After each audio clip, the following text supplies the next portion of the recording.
Morning, good morning बच्चों। आइए आपको आज एक्सरसाइज 12.1 क्लास 10 क्वेश्चन नंबर 1। ये बहुत ही इंपॉर्टेंट क्वेश्चन है, वीवीआई क्वेश्चन है जो बोर्ड मॉडल बिहार बोर्ड में पूछा हुआ है। ये दोनों क्वेश्चन बिहार बोर्ड में पूछा हुआ है। ये क्वेश्चन है कि दो छोटा छोटा वृत्त है, दो छोटे छोटे सर्कल है, उस दोनों सर्कल को जब हम जोड़ते हैं, उसके सरकमफेरेंस को जोड़ते हैं। देखिए क्या कहता है, the radii of two circles are 19 centimetre and 9 centimetre respectively. Find the radius of the circle which has circumference equal to the sum of the circumference of two circle। यानी दो छोटे छोटे सर्कल का सरकमफेरेंस एक नए circle के circumference के बराबर है, तो उस नए सर्कल का रेडियस निकालें। सवाल आपका यही है।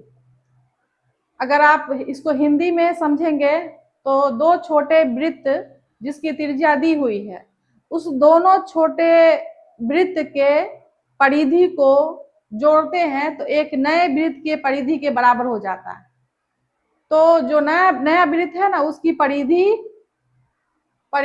दो छोटे वृत्त की परिधि के बराबर है, तो नए वृत्त की त्रिज्या निकालें। हिंदी इसका यही है। हम मान लिए हैं, इसको लेट कर लिए हैं कि R1 जो है वो आपको दिया हुआ है दो रेडियस, तो R1 और R2 हम उसको मान लिए हैं। और नए जो रेडियस होंगे, जो एक दूसरा वृत्त बनेगा, तो उसकी त्रिज्या को हम कैपिटल R से डिनोट कर दिए। अब आपको क्वेश्चन क्या कहता है, अकॉर्डिंग टू क्वेश्चन क्या कहता है कि जब हमारे पास दो छोटे छोटे सर्कल है, दो छोटे छोटे सर्कल है, ये है R1 है, ये है R2, और जब बराबर करते हैं ना, तो इसका जो सरकमफेरेंस है C1 प्लस C2 अब बराबर इसके सरकमफेरेंस के बराबर हो जाता है। सवाल यही है आपका।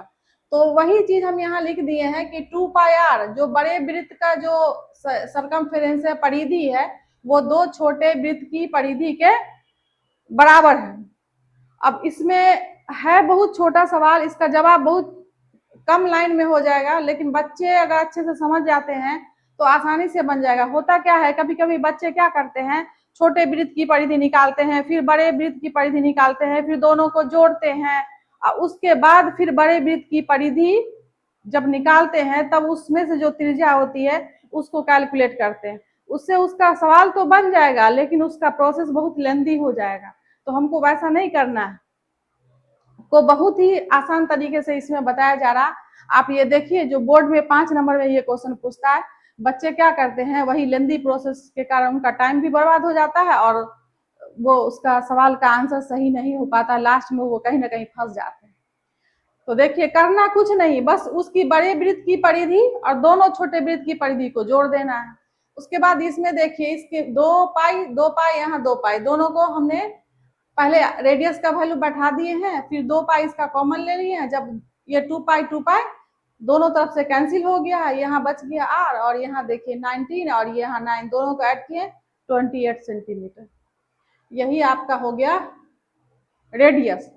ठीक ऐसा ही सवाल इसमें सरकमफेरेंस बराबर कर रहा था, जिसको हम परिधि कहते हैं, और दूसरे सवाल में ना दोनों वृत्त के क्षेत्रफल को जोड़ते हैं तो बड़े वृत्त के क्षेत्रफल के बराबर आता है। आपका ये सवाल देखिए, सेम हूबहू वही सवाल है, सिर्फ उसमें परिधि बराबर है और इसमें इसका क्षेत्रफल बराबर है। इसमें भी वैसा ही हम इसको देखिए, 2 है, एक त्रिज्या 8 है, एक त्रिज्या 6 है, तो एक को मान लिए हैं R1, एक को मान लिए हैं R2, और नया का रेडियस कैपिटल R ले लिए हैं। अकॉर्डिंग टू क्वेश्चन क्या कहता है, दो वृत्त का क्षेत्रफल बड़े वृत्त के क्षेत्रफल के बराबर है। तो दोनों वृत्त का यहाँ देखिए क्षेत्रफल, जिसको हम यहाँ pi R1 square plus pi R2 square is equal to pi R square. अब पाई R स्क्वायर और यहाँ पाई R के R1 की जगह पर 8 का स्क्वायर प्लस यहाँ R2 की जगह पर यहाँ 6 है, तो 6 का स्क्वायर। पाई कॉमन ले लिए हैं तो पाई पाई कैंसिल हो गया। यहाँ देखिए 8 या 64 और 6 6 1 36, जब दोनों को जोड़ते हैं तो कितना आता है 100, और जब इसका स्क्वायर है यहाँ उस तरफ जब जाएंगे तो अंडर रूट हो जाएगा 100 का जब अंडर रूट निकालेंगे तो 10 सेंटीमीटर इसका आएगा। तो इसकी त्रिज्या ही पूछी जा रही थी तो वही त्रिज्या निकल गया है। आपका क्वेश्चन नंबर 1 और क्वेश्चन नंबर 2 एक वीडियो में कंप्लीट है। Thank you.